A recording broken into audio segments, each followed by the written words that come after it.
Assalamualaikum warahmatullahi wabarakatuh. Selamat pagi. Ya, bertemu lagi ya dengan saya. Kalau kemarin videonya nggak ada gambarnya, ya, gambar sayanya. Ya, mungkin kalian kangen gitu ya. Nah, ini saya munculkan lagi. Ya, mohon maaf tidak ada gambar sayanya yang pertemuan 11 karena memang direkamnya dalam kondisi tengah malam ya. Takutnya nanti kerekam hal-hal yang aneh nantinya ya, takutnya ya. Oke. Untuk pertemuan 12 ini ya langsung diberikan di minggu yang sama pada pertemuan 11 ya, karena memang kita mengejar ketertinggalan materi kita ya, dan semoga ketika minggu ini sudah terjalankan ya, artinya materi kita sesuai dengan penyampaian materi di PKS 2 untuk kelas TPB, untuk kelas di semua TPB pada tahun ajaran genap 2019-2020 ini gitu ya. Nah, untuk pertemuan ke-12 ya, kita akan membahas yang berkaitan dengan array. Apa itu array? Ya, bagaimana cara implementasinya dan apa fasilitas array yang bisa kita gunakan dalam bahasa pemrograman. Nah, kita akan coba simulasikan hari ini ya, atau pertemuan kali ini. Nah, array ini nanti akan dibagi dua part. Untuk yang pertemuan 12 ini akan dibahas array yang dasar dulu, yaitu satu dimensi, atau dimensinya itu belum terlalu banyak ya. Sedangkan untuk yang di part 2 nanti array yang sudah multidimensi. Nah, sudah bertanya-tanya gitu kan, apa dimensi dan seterusnya gitu ya. Nah, semakin bertanya-tanya semakin bagus. Artinya kalian mencoba ingin tahu lah ya, apa itu array. Oke, ini tujuan pada pertemuan kita hari ini ya, atau pertemuan kita kali ini, yaitu kalian mampu memahami makna dan menggunakan array sebagai struktur data koleksi objek ya. Nah, di situ digarisbawahi ya, struktur data koleksi objek. Nah, apa itu ya, nanti kita bahas ya. Jadi intinya adalah penyimpanan datanya itu bukan lagi satu data, namun sebuah koleksi ya. Karena namanya koleksi artinya adalah lebih dari satu, memungkinkan untuk menyimpan lebih dari satu data atau satu objek gitu ya. Nah, kalian dapat menggunakan notasi array yang sesuai dengan benar ya, nanti karena ada aturannya yang pada dasarnya mirip dengan konsep yang sudah kalian pelajari sebelumnya gitu ya. Lalu yang terakhir adalah kalian dapat memahami persoalan yang dapat dikonversi menjadi program sederhana yang mana di dalamnya menerapkan konsep-konsep array gitu ya. Itu tujuan kita pada pertemuan kali ini.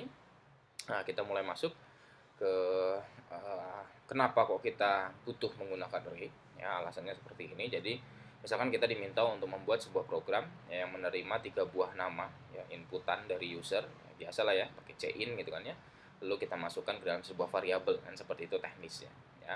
Maka ketika saya diminta untuk membuat program untuk menyimpan 3 buah nama, misalkan Ali, Budi, Caca gitu ya, yang mana nama-nama ini diinputkan oleh user, maka nanti harapannya saya bisa menampilkan Ali Budi, Ali Caca, Budi Caca seperti itu, ataupun manipulasi nama yang lain lah intinya. Yang intinya saya bisa menyimpan 3 buah nama tersebut ya ke dalam sebuah variabel, dan data tadi bisa saya olah, intinya seperti itu.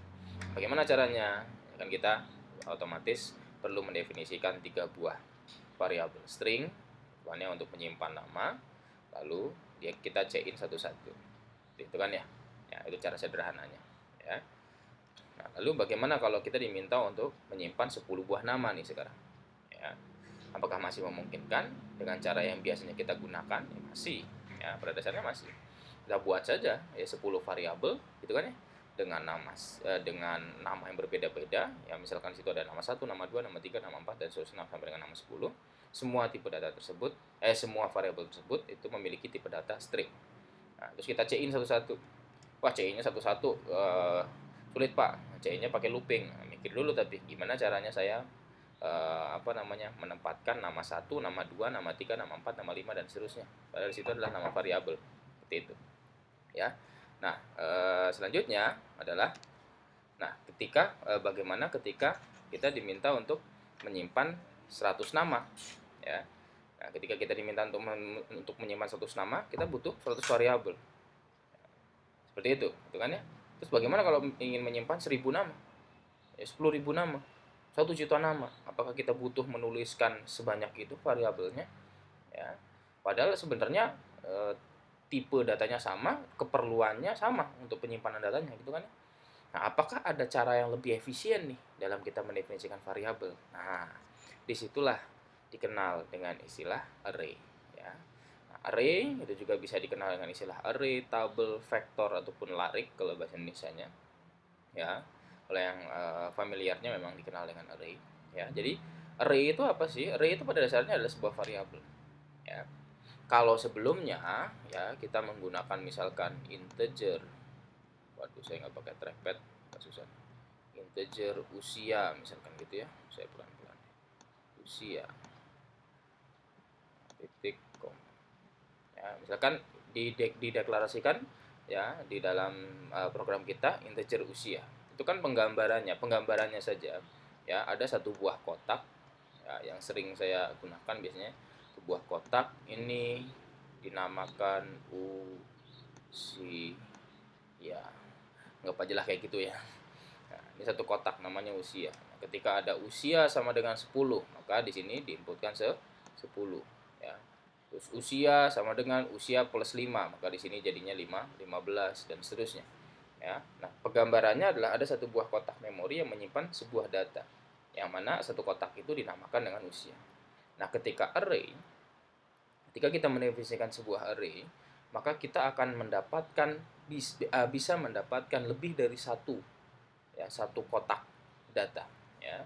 Ibaratnya misalkan integer usia sekian, nah seperti itu, maka nanti saya akan mendapatkan sederet ini ya, sederet kotak ya, penggambarannya ini sederet kotak ya, yang mana nanti memiliki nama yang sama, hanya saja beda nomor indeksnya ibaratnya, atau beda nomor kamarnya lah ibaratnya seperti itu ya.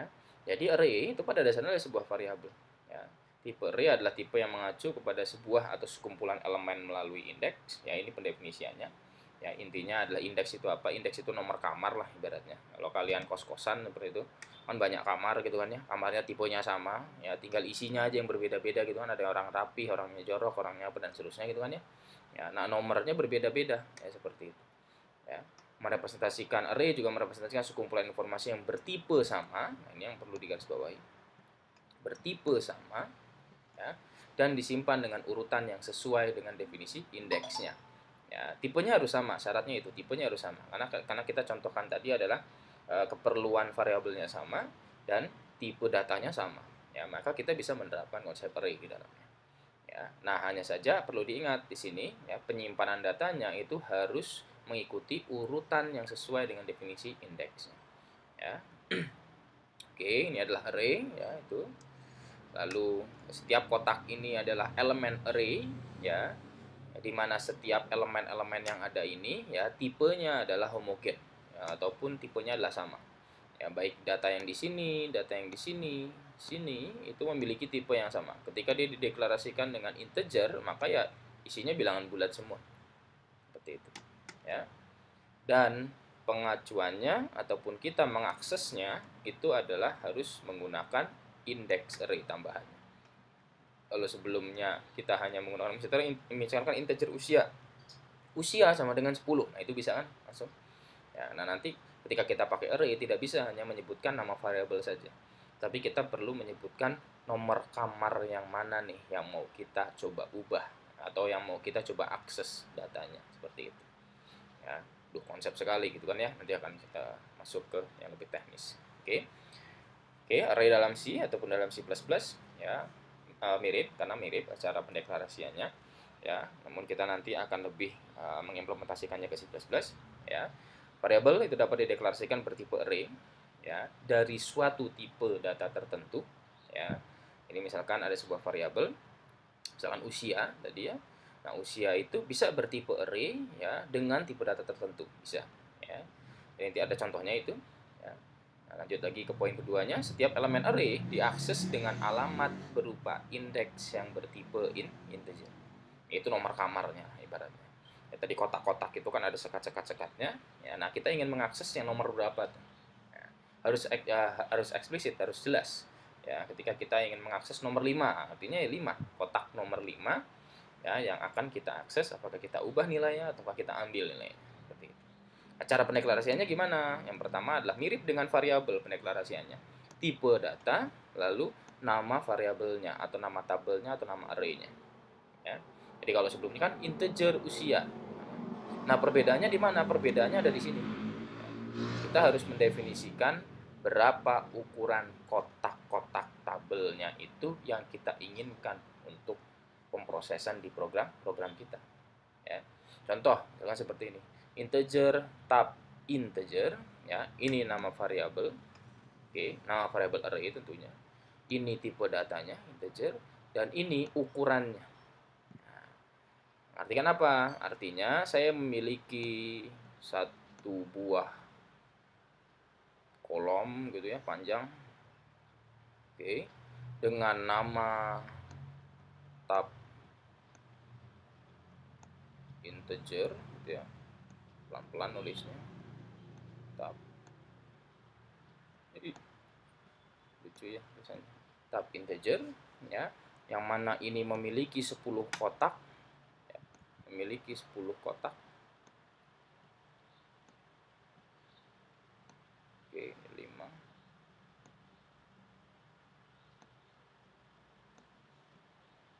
Oke, memiliki 10 kotak ya. Nah, tiap-tiap kotaknya tadi ada nomornya. Nah, nomornya itu pasti ketika kita bermain array di C atau C++, maka nomor indeks array-nya itu dimulai pasti dari 0. Ya, maka kalau ada 10 kotak, maka ini 0, 1, 2, 3 dan seterusnya sampai dengan 9, nggak nyampe 10. Kalau sampai 10 artinya kotaknya ada 11. Ya, hitung aja 0, 1, 2, 3, 4, 5, 6, 7, 8, 9. Ya, 4, 5, 6, 7, 8, 9. Ya. Oke, indeksnya 0 sampai dengan 9. Kotaknya ada 10. Nah, penggambarannya seperti itu. Nah, ketika kita ingin mengakses gimana? Ya udah tinggal kita akses. Ya, kalau sebelumnya adalah kita tinggal panggil nama variabelnya saja gitu kan, tab integer sama dengan berapa gitu. Nah, kalau sekarang harus ada nomor indeksnya. Ya.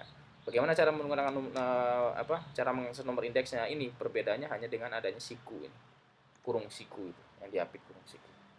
Ya, itu yang mengartikan ketika kita menggunakan, kita akan mengakses array yang berada di kotak nomor berapa. Oke, nomor indeks berapa seperti itu. Ya. Nah, contoh deklarasi array ya, yang lain. Nah, ini contohnya, misalkan integer tab jumlah hari 12. Mengartikan ada 12 kotak ya. Satu kolom kotak panjang itu namanya tab jumlah hari ya. Setiap kotak tadi punya indeks nomornya mulai dari 0 sampai dengan 11. Ya, begitu pula ini float tab integer tab nilai 15. Maka 15 kotak indeksnya mulai dari 0 sampai dengan 14 dan seterusnya. Ya, ini sama. Elemen dari array dapat diakses langsung jika dan hanya jika kita mengetahuinya ataupun jika dan hanya jika indeksnya itu sudah terdefinisi. Ya. Ya, cara mengacu sebuah elemen bisa langsung kita menembak sebuah nomor ya, misalkan seperti ini. Tab integer 2, artinya kita langsung mengakses yang 2 sini artinya ya. Ataupun tab integer i. Nah, i-nya ini variabel, namun syaratnya adalah i-nya harus sudah terdefinisi. Definisi artinya dia sudah dideklarasikan dan sudah memiliki nilai. Nah, contoh misalkan i-nya itu ternyata dideklarasikan diinisialisasi dengan nilai 7. Oke, titik koma. Mengartikan apa? Mengartikan di sini artinya tab integer i-nya nilainya 7, maka sama saja saya akan mengakses tab integer nomor 7. Nah, yaitu sini. Nah, seperti itu. Ya. Jadi bisa langsung diberikan sebuah nilai, ya mengakses langsung lah ya kotak yang ke dalam array, ataupun kita menggunakan variabel i. Nah, dengan gambaran itu juga lihat di sini, ini kita bisa pakai variabel, artinya kita bisa pakai looping, ataupun artinya kalau dia variabel saya bisa pakai kondisi nih untuk aksesnya. Nah, jadi fleksibel pemrosesannya. Ya. Oke, contoh yang mengisi array merupakan aktivitas belum contoh ya. Teknik mengisi array maksudnya sini.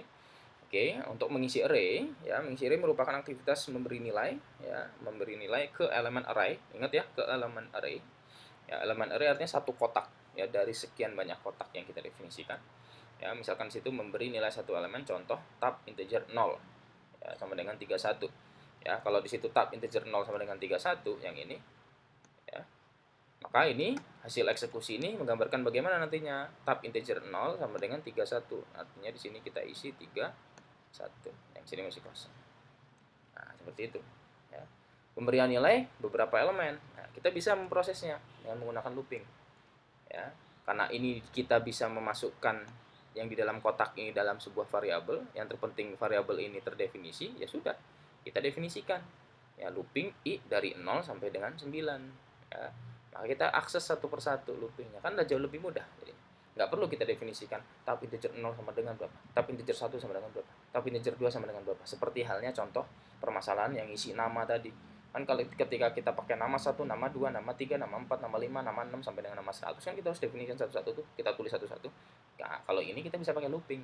Ya, karena di dalamnya ini bisa merupakan sebuah variabel. Isi variabelnya kita bisa lakukan manipulasi dengan looping, dengan uji kondisi. Nah, seperti itu, jauh lebih fleksibel. Oke ya. Nah, hati-hati jangan mengakses elemen ya yang indeksnya sudah berada di luar yang didefinisikan. Ya. Misalkan tab integer 10. Kalau tab integer 10 artinya saya mendeklarasikan ada 10 kotak. Kalau 10 kotak indeksnya dimulai dari 0 dan diakhiri oleh 9. Ya, maka indeks ke-10 itu tidak terdefinisi untuk tab integer ini, kasus ini maksudnya gitu ya, untuk kasus ini. Oke, jangan membaca elemen yang belum diisi nilainya. Kenapa? Karena bisa salah pemrosesannya. Ya, memang kadang-kadang ketika kita mendeklarasikan sebuah variabel, ya variabel tersebut nggak kosong. Ya, memang sudah ada isi nilainya yang diberikan oleh komputer. Namun otomatis itu tidak akurat kan, tidak seperti yang kita harapkan. Ya, nilainya pasti ya random. Ya, kita tidak tahu nilainya berapa, tapi pasti ada. Oke. Nah, cara mengakses elemen. Kalau tadi cara mengisi, sekarang cara membaca. Pada dasarnya mirip ya untuk cara membaca maupun cara mengakses, ya cara mengisi. Ya, sama-sama kita menggunakan cara pemanggilan nama variabelnya, buka kurung siku, nomor indeks yang kita ingin akses, tutup kurung siku.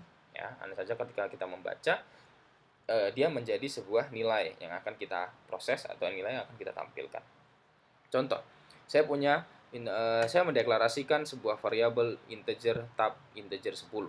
Bedakan antara deklarasi sama prosesnya. Ya. Ketika saya bilang deklarasi, artinya saya ingin mengenali, ya, pengenalan variabel, ya, seperti hal yang awal sekali. Misalkan integer usia titik koma, artinya kan saya mengenalkan ke program, saya punya nama variabel usia dengan tipe data integer. Nah, ini juga sama, ini deklarasi. Ya, deklarasi, saya memiliki variabel dengan nama tab integer, tipe data variabel ini adalah integer, ya, bilangan bulat yang nanti akan diproses. Nah, dia array dengan banyak kotaknya adalah atau banyak memorinya adalah 10. Ya, kalau 10, nah ini representasinya ya dimulai dari 0 sampai dengan nomor 9. Ya. Nah, misalkan sudah diisi dengan nilai tertentu lah, misalkan seperti ini, gitu kan ya. Misalkan gambarannya sudah seperti ini. Nah, lalu ada proses cout tab integer 4. Nah, lihat di sini tab integer 4, variabel tab integer 4. 4 itu bukan berarti urutan kotak nomor 4 gitu kan ya.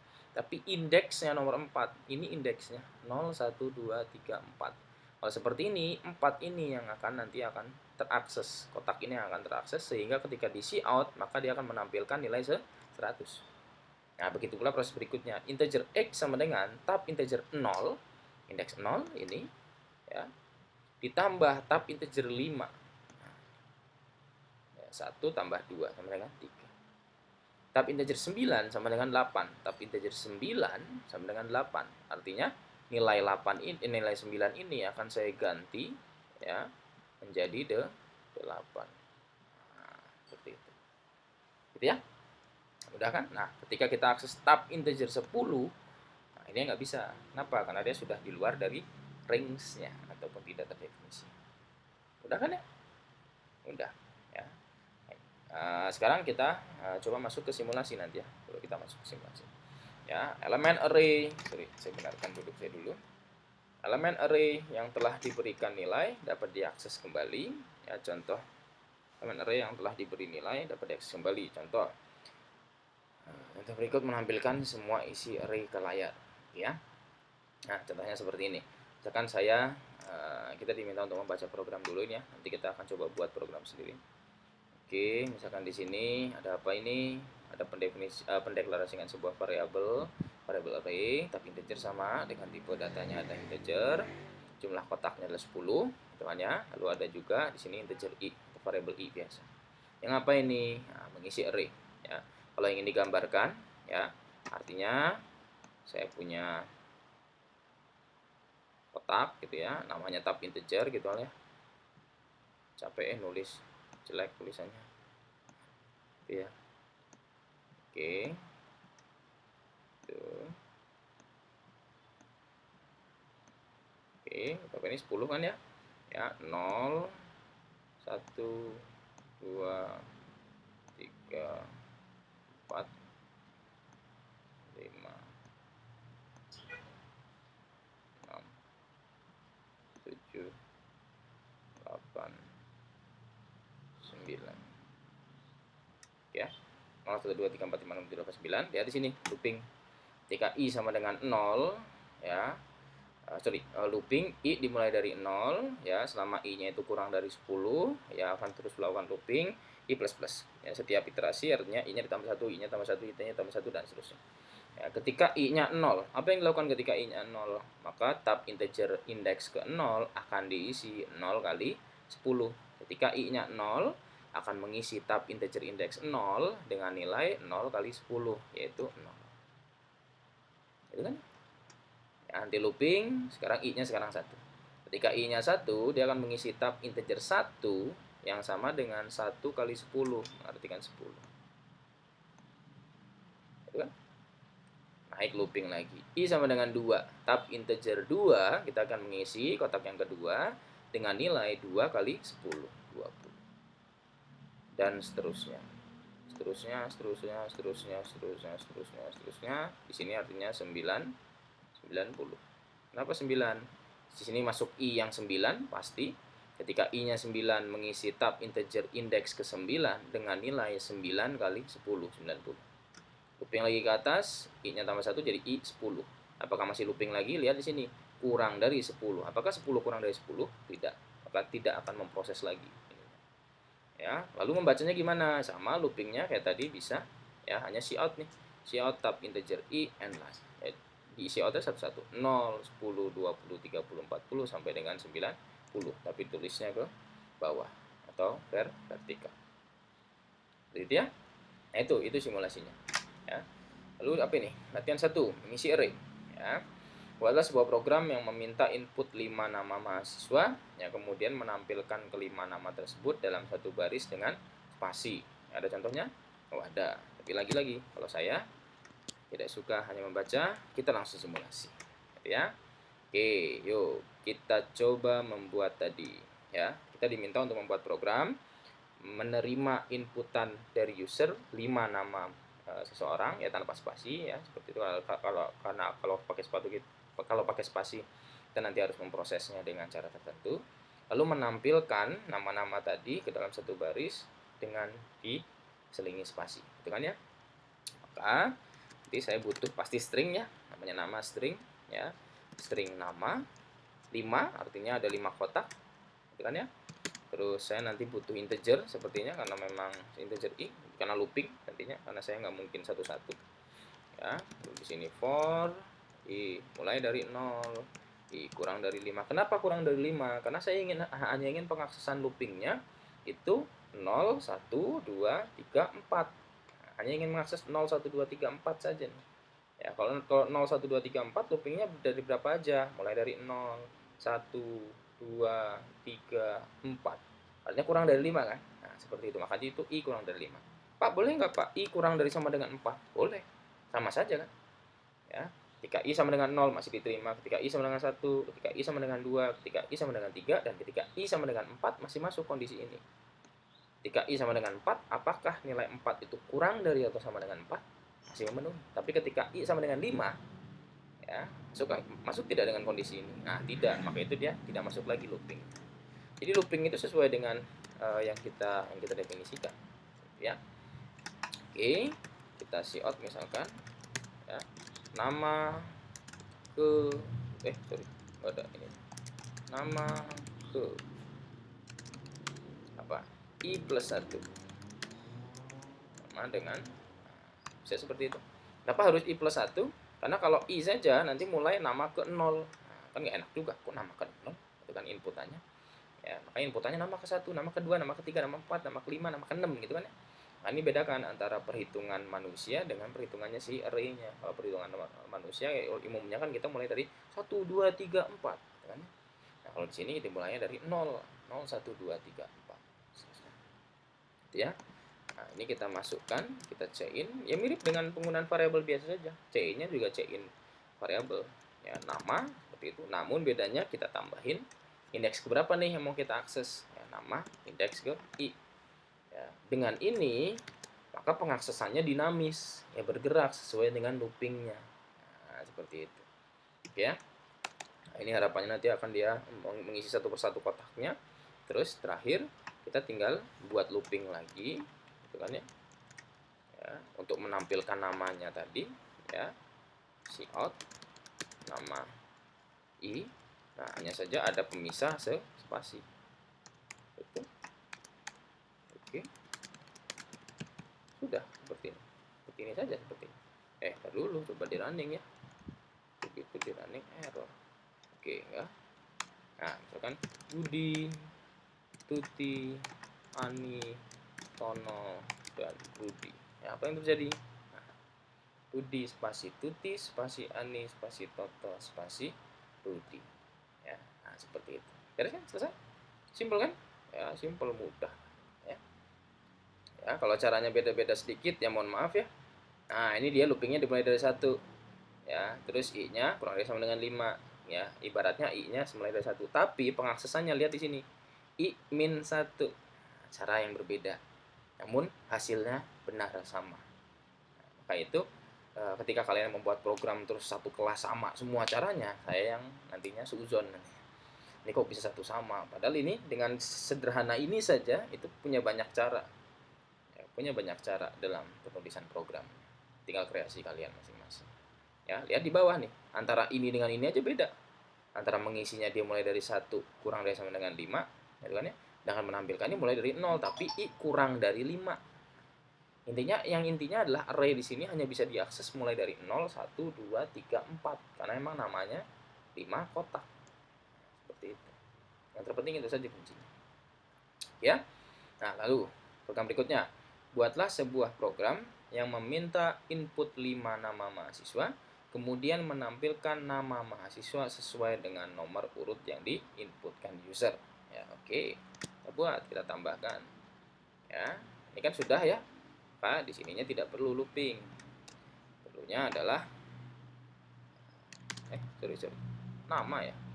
Kemudian menampilkan nama mahasiswa sesuai nomor urutan yang diinputkan user. 3 itu Alex. Oh, artinya plus 1 ya. Min 1 artinya. Ya. Artinya di sini integer apa namanya? Cari urut. Nah, urutan cari. Nah, urutan cari. Nanti di sini kita cout misalkan urutan dari nama yang dicari. Oke, saya ini ke urutan cari ya, seperti itu. Saya di sini line dan saya center dulu. Oke, urutan cari ya. Maka nanti cout ini nama urutan cari, ataupun kasihlah penjelasannya dulu. Nama yang Anda cari adalah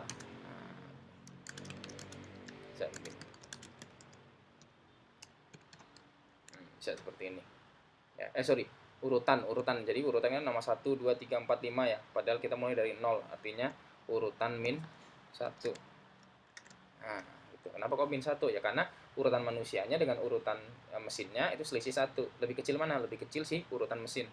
Maka itu pada saat pemanggilan si array-nya, urutan mesinnya itu kita kurangi 1 karena dia lebih kecil. Ya. Coba kita running. Oke. Nah, di sini nama ke 1. Aduh, tulis lagi ya. Budi, Ani, Tono, Budi, ya. urutan dari nama yang dicari, misalkan 4 lah, biar beda, 4 tono. Nah, permasalahannya ya, kalau kita mencarinya lebih dari ini, misalkan 8, nah, nama yang dicari adalah kosong, di luar dari indeks. Ya, maka itu bisa saja kita kasih if dulu nih di sini, ya, if urutan dicari itu kurang dari sama dengan 5, barulah bisa diproses. Seperti itu kan ya. Else, apa cout nama yang Anda, biar errornya bagus gitu ya, yang Anda cari tidak ada. Seperti itu, bisa ditambahkan seperti itu. Lagi-lagi pasti caranya beda nih dengan yang di slide. Oh, kita lihat. Ya kan? Ya, ya. Untuk satu soal yang mudah saja solusinya beda-beda tuh caranya. Ya, kombinasinya beda-beda. Oke, nah ini tugas tantangan ya. Buatlah sebuah program, sebenarnya sudah ada jawabannya, jadi nggak perlu jadi tugas ya. Nanti jadi tugas untuk tugasnya nanti saya akan berikan ya. Sebenarnya ini cuma inputan n buah nama ya.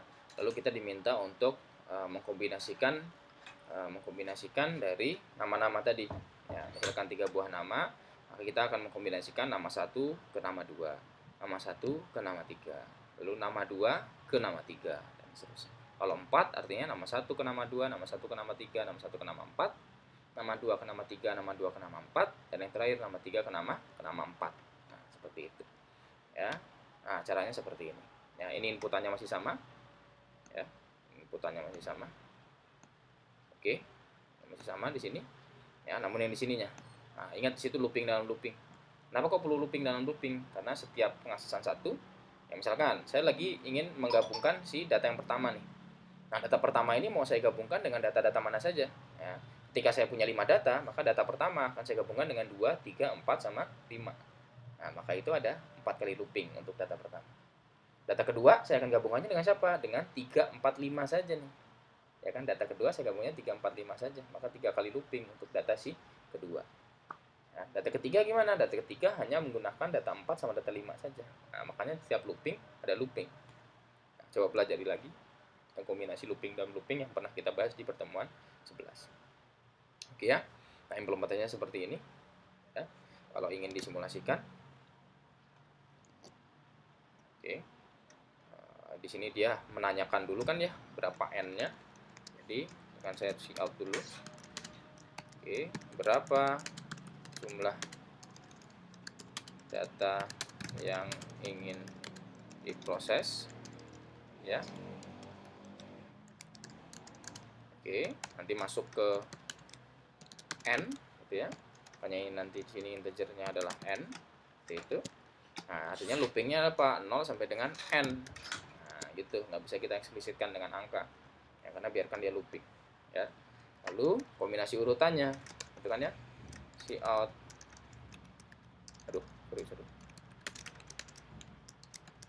kombinasi urutan lain ya. Nah, apa yang terjadi ya? Nah, kita overload C artinya karena looping dalam looping ya. Oke, tadi yang saya katakan setiap ini ya kita akan looping kan gitu kan ya. 1 mau kombinasikan dengan siapa, 2 kombinasikan dengan 3, kombinasikan dengan siapa, 4 kombinasikan dengan siapa. Kalau saya punya 5 data, data kelima perlu nggak dikombinasikan lagi? Nggak perlu, data 5 nggak punya teman padanannya nih ya. Maka itu saya bisa buat seperti ini jadinya ya. Saya bisa buat seperti ini. Lihat sini, n-1. Kenapa n-1? Karena saya nggak perlu ngakses sampai sini. Ketika saya 5, saya cukup ngakses indeks ke 0, 1, 2, 3 ya. Cukup 3. Oh, sorry. Ini n-nya kurang dari n saja. Karena mulai dari 0, ini-nya kurang dari n saja. Oke. Ketika n-nya 5, maka kan harusnya ngaksesnya 0, 1, 2, 3, 4. Itu kan ya? 4 ya. Nah, cuman 4-nya nggak perlu, akan dikurangi 1 lagi, maka cukup nyampe kurang dari 4.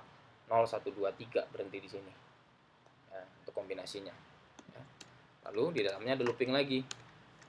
Looping untuk apa? Looping untuk padanannya ini ya.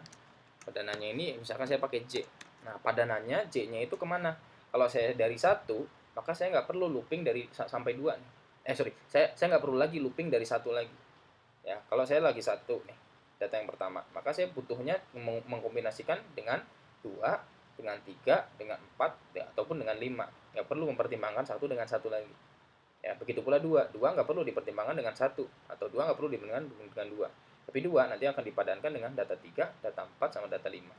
Maka J-nya itu jadi I plus 1. Nah, gitu. Ini logiknya. Ya, disinilah logical thinkingnya berjalan. Ya, kalian harus diasah latihan. Ya, JI plus 1. Nah, ketika padanan itu kan mulai sampai akhir ya. Kalau tadi yang di depan kan kita ingin menggabungkan kombinasi nama depan sama belakang. Yang di depan itu pasti cuma sampai sini, 35. Tapi yang padanan di belakang itu pasti sampai sini. Satu dengan data 2, satu dengan data 3, satu dengan data 4, satu dengan data 5. Ya pasti. Maka selama J kurang dari N tidak perlu min 1, J plus plus. Oke, nah kita see out. Ya, see out nama I ya yang dipadankan dengan nama J. Nah, seperti itu. Ini kayak apa sih? Bisa aja ini kayak Aaron Robin lah. Ya, kalau yang suka main PES bola gitu kan ya. 5 tim mau ditandingkan, maka nanti 1 lawan 2, 1 lawan 3, 1 lawan 4, 1 lawan 5. Ya, nanti 2 lawan 3. Karena 2 lawan 1 nggak perlu. Kenapa? Karena sudah sama 1 lawan 2. 2 lawan 3, sorry. 2 lawan 3, 2 lawan 4, 2 lawan 5, 3 lawan 4, 3 lawan 5. Sorry. Ya 3 lawan 4, 3 lawan 5, 4 lawan 5. Nah, seperti itu. Ya. Oke. Ya, jadi seperti ini. Sudah. Atau versus nih. Saya buat versus. Dia main PES misalkan. Nah, kayak gini ya, ini jadinya. Coba kita running. Sudah penuh. Oke. Misalkan 6 saja deh. 6 siapa saja misalkan main PES gitu ya, siapa aja lawanannya gitu kan ya. Anto, Rudi, Joko, Tono, Ipung, Jok, jangan Joko lagi, siapa? Ferdi. Aduh, sorry, bebas error 10. Apa yang terjadi ini? Kombinasi urut plus plus ini benar, oke. Kombinasi urut plus plus kurang dari N. Salah di mana? Coba ya, kita lihat dulu.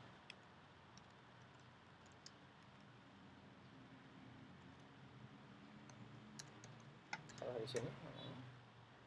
Kita lihat I-nya mulai dari 0 lagi kan. Oke. Nah, ini masalahnya kalau kita salah-salah mainin indeks, jadi gini. 6 dulu. A, B, C, D. Bus error. Bus error apa? Jumlah yang inginkan N gitu ya. I sama dengan 0, I kurang dari N. Oke, I plus plus. Nama I. Ini kurang dari N. Sorry. Bener kan? 6, oh iya bener kok. 6. Coba deh. Coba ini saya tutup. Salah di mananya? Kalau begini saya nggak bisa minta tolong bantuan kalian, saya harus solve sendiri. Itu ya. Coba kayak gini, ada masalah 6. Bus error. Inputnya saja bus error. Di mana? Oh, sorry. Di sininya namanya 5 ya. Aduh, maaf. Atas. Dia kelebihan kan. Nah, ini harusnya deklarasinya N. Sorry, saya ubah gitu dulu harusnya. Ya, ketika di sini N dan ini ingin menginputkan sebanyak N, maka deklarasinya jangan 5. Tadi kan saya buatnya deklarasinya 5. Mau masukin 6, 7, 8 selalu salah. Karena dia mahkota kan harusnya. Maka stringnya pas pada saya deklarasikan saya sebanyak N. Nah, itu bisa dibuat kayak gini. Nah, kita coba lagi ya. Sorry ya. Oke, kita coba. Artinya apa? Artinya dosen juga bisa error. Kalau kalian error itu biasa pada dasarnya. 6 ya. Joko, Budi, Cudi lagi, apa? Rudi, Tono, Afdi, ya. Siapa lagi? Mono. Nah, tuh kombinasi urutannya. Kok nggak ada spasinya? Waduh, ulang lagi jelek. Setiap nulis ini harusnya ada n line nih biar ulang mening gitu ya.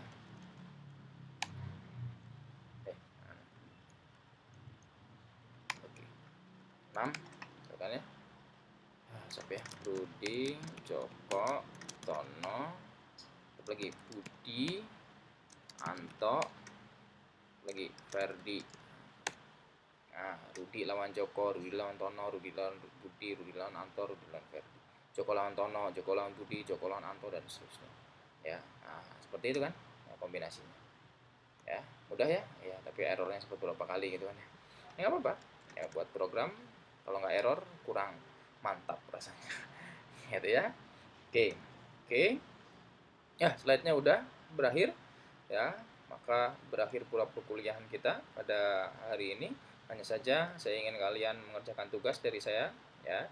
Jadi tugasnya nanti silahkan dibuat program seperti biasa ya. Dibuat programnya nanti dikopikan ke dalam dokumen, lalu hasil runningnya juga dimasukkan dalam dokumen ya. Terus kalian kasih penjelasannya bagaimana prosesnya, dokumennya di create menjadi PDF-nya dikumpulkan ke Google Classroom ya. Assignment yang saya akan kasih. Programnya berkaitan apa? Tolong buatkan program ya yang dapat menyimpan n buah bilangan bulat ya dari pengguna atau user itu ya. Selanjutnya program akan mencari. Sorry, kalian udah mencari bilangan maksimum minimum belum ya? Saya lupa. Ataupun ya kalian eksplorasi deh bagaimana cara mencari bilangan maksimum dan minimum gitu ya. Selanjutnya program akan mencari ya bilangan maksimum yang terdapat pada array dan letak dari bilangan maksimum tersebut berada pada urutan ke berapa. Oke ya. Nah, jadi ini ya contoh misalkan inputannya adalah n-nya misalkan 6 bukan ya, n-nya 6 ya. Data ke 1 misalkan data ke 2, data kedua 6, data ketiga 3 ya. Data keempat 10, data kelima 8, data keenam minus 5 kan seperti itu. Lalu bilangan maksimum adalah 10 yang berada pada urutan keempat ya. Nah, ini diproses oleh komputer ya, bukan kalian see out satu-satu. Ingat lo ya, bukan kalian see out satu-satu ya. Ini pakai looping ya, inputannya pakai looping, dan di sini juga ada looping. Nah, pencarian bilangan maksimum. Nah, gimana cara pencarian bilangan maksimum? Nah, itu ada, internet ada ya. Kalian ketika dapat dari internet jangan langsung copy paste, tapi kalian pelajari. Oh, di sini ada looping, oh di sini ada uji kondisi, oh gunanya untuk apa, dan seterusnya ya. Oke, selamat mengerjakan. Ini tugasnya. Kemungkinan saya akan berikan tugas ini dan dikumpulkan hari Sabtu ya, hari Sabtu saja. Saya kasih waktu 2 hari ya untuk mengerjakan ya. Karena memang butuh eksplorasi pasti kalian bagaimana cara mencari bilangan maksimum dan cara penerapan si array-nya. Gitu ya. Hari Sabtu mungkin sampai jam 18.00 seperti biasa. Itu ya. Oke, selamat mengerjakan tugasnya ya. Dan untuk perkuliahan seperti biasa ya, biasanya ada pertanyaan yang berkaitan dengan materi ataupun diskusi, kalian masih belum paham, silahkan diutarakan di Google Classroom. Nanti ketika saya sedang online, nanti saya akan jawab, ataupun langsung di WhatsApp juga nggak apa-apa di grup. gitu ya. Ya, karena sudah lebih intens melihat di WhatsApp otomatis. Nah, seperti itu. Oke, untuk perkuliahan kali ini untuk perkuliahan kali ini ya, saya cukupkan sekian. Terima kasih atas perhatiannya. Lebih dan kurang saya mohon maaf. Kepada Allah saya mohon ampun. Saya akhiri. Assalamualaikum warahmatullahi wabarakatuh. Selamat pagi.